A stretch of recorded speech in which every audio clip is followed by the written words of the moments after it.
രാജസ്ഥാനിൽ കെമിക്കൽ ഫാക്ടറിയിലുണ്ടായ തീപിടുത്തത്തിൽ 7 മരണം.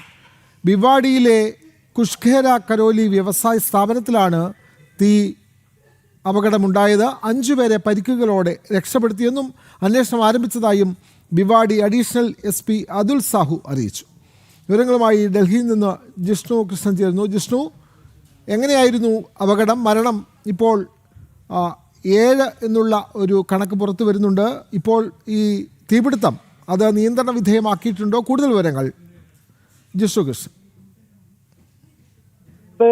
ഭിവാഡിയിലെ കുഷ്ഖേര മേഖലയിലാണ്, വ്യവസായ സ്ഥാപനത്തിലാണ് ഈ തീപിടുത്തം ഉണ്ടായിട്ടുള്ളത്. അതിൽ വസ്ത്രങ്ങളുമായി ബന്ധപ്പെട്ട് പ്രവർത്തിക്കുന്ന സ്ഥാപനത്തിലാണ്. അവിടെ എങ്ങനെയാണ് ഇത്തരത്തിലൊരു തീപിടുത്തം ഉണ്ടായത്? അതിൽ ചില അസ്വാഭാവികതകൾ ഉണ്ട് എന്നുള്ളതാണ് ഭിവാഡി അഡീഷണൽ SP അതുൽ സാഹു അറിയിച്ചിട്ടുള്ളത്. തീപിടുത്തം ഉണ്ടായ ഉടൻ തന്നെ പോലീസും അഗ്നിശമന സേനയും സംഭവ സ്ഥലത്തെത്തി രക്ഷാപ്രവർത്തനം നടത്തി. പക്ഷേ 7 പേരുടെ മരണം സംഭവിച്ചിരിക്കുകയാണ്. 7 മരണം നിലവിൽ സ്ഥിരീകരിച്ചിട്ടുണ്ട്. 5 പേരെ പരിക്കുകളോടെ രക്ഷപ്പെടുത്തിയിട്ടുണ്ട്. ഇതിൽ 2 പേരുടെ നില അതീവ ഗുരുതരമാണ്. അവരെ ഡൽഹി എയിംസിലേക്ക് റഫർ ചെയ്തിട്ടുണ്ടെന്നും അങ്ങോട്ടേക്ക് മാറ്റിയിട്ടുണ്ട് എന്നുള്ളതുമാണ് SP അറിയിച്ചിട്ടുള്ളത്. ആദ്യ മുൻഗണന നൽകിയിട്ടുള്ളത് രക്ഷാപ്രവർത്തനത്തിൽ തന്നെയാണ്. അതിവേഗത്തിൽ നടത്തിയ രക്ഷാപ്രവർത്തനത്തിലൂടെ 5 പേരെ രക്ഷപ്പെടുത്താൻ സാധിച്ചു. പക്ഷേ 7 മരണം സംഭവിച്ചിട്ടുണ്ട്. അപകടത്തിൽ പ്രധാനമന്ത്രി നരേന്ദ്രമോദി ഉൾപ്പെടെയുള്ളവർ ദുഃഖം രേഖപ്പെടുത്തി.